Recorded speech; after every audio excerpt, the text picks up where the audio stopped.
লেগেছে মনে রং লেগেছে টুনি নাকি সিনেমার নায়িকা হয়েছে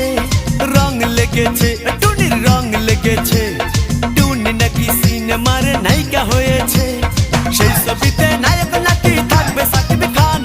ছবিটার নাম নাকি তুমি আমার জান টুনির জ্বালায় এবার আমার যাবে রে প্রাণ রং লেগেছে মনে রং লেগেছে টুনি নাকি সিনেমার নায়িকা হয়েছে